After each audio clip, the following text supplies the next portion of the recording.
Bonjour à tous, nous poursuivons aujourd'hui avec la 4e Mishnah du 3e Pérec. La Mishnah poursuit et nous enseigne Chomer Bat Teruma. Donc comme nous l'avons vu dans les Mishnayot précédentes, des Mishnayot assez difficiles, où il y a dans les dynimes de Touma et Tara, de pureté et d'impureté, des dargot, des degrés, des ma'alot. Les Khamim m'ont dit que Khatat, c'est pas comme les sacrifices, Khatat donc la vache rousse, et les sacrifices pas comme la Teruma, Teruma pas comme le Maaser. Et on a vu qu'il y avait à chaque fois des chumrot, que celui qui se trempe dans un mikvé pour manger de la terouma ne pourra pas manger des sacrifices. Il doit encore une fois se tremper dans un mikvé. Ici, la Mishnah poursuit, nous donne une chumra dans la terouma. Sheba Yehuda nemanim al ta'arat yain veshemen kol limot hashana ubesha'at hagitot va'abadim afala terouma. C'est-à-dire, en Yehuda, en Judée, les Eretz Israël à l'époque étaient divisés entre la Galilée et la Judée. Yerushalayim se trouve donc dans la Judée, en Yehuda.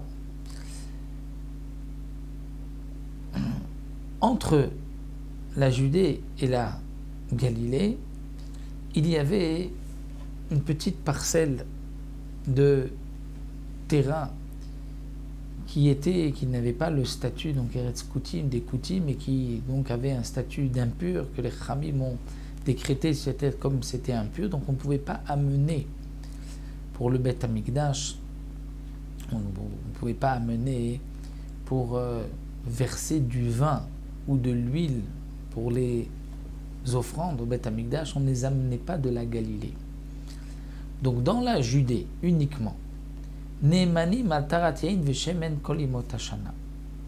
si quelqu'un vient nous amener du vin ou de l'huile pour le Beth Amikdash et il dit j'ai fait attention de tout faire en état de pureté, on lui fait confiance toute l'année.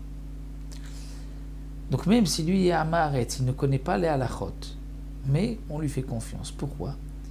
Parce qu'étant donné que même pour le Hamaretz, le Kodesh, les sacrifices, le Beth Amikdash, c'est très chamour, il a peur, il fait attention, il ne ment pas.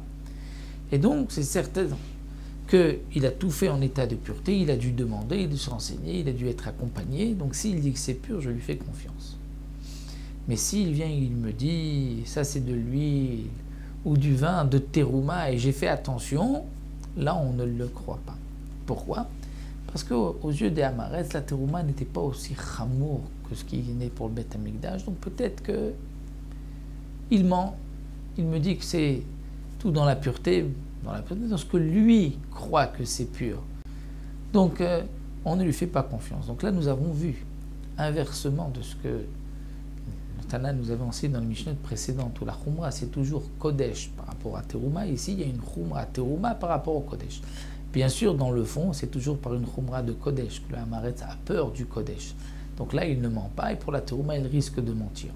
Mais en tout cas, dans les actes, pour quelque chose du vin, pour le Beth Amikdash, on fait confiance au Hamaretz toute l'année, alors que pour la terouma, on ne lui fait pas confiance. Mais au moment où on va presser le raisin pour faire du vin, on va presser les olives pour faire de l'huile, là, on fait confiance même pour la terouma, parce qu'étant donné qu'il doit prélever la terouma, certainement que le Hamaretz, comme c'était l'habitude, avait tout purifié, fait attention pour pouvoir prélever la terouma. Donc à ce moment-là, s'il nous dit tout est pur, on lui fait confiance.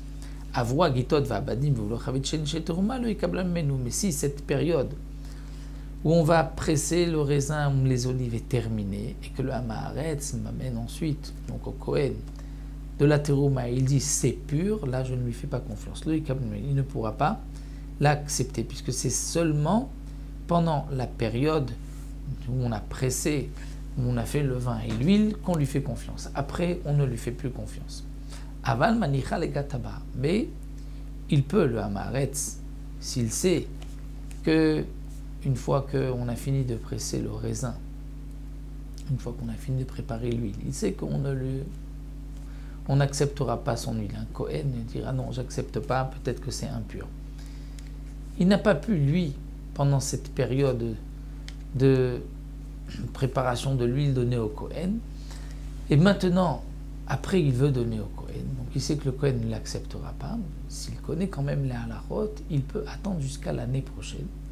Et l'année prochaine, pendant la période où on va presser les olives, il amènera au Kohen, bien sûr ce qui est de l'année dernière, et là le Kohen pourra accepter, lui fera confiance, puisque c'est une halakha. Les Chachamim m'ont dit, c'est à ce moment-là qu'on lui fait confiance. Donc à ce moment-là, même l'année d'après, même si, dans la logique, s'il l'avait amené au milieu de l'année, on n'aurait pas accepté, mais s'il attend encore, on accepte.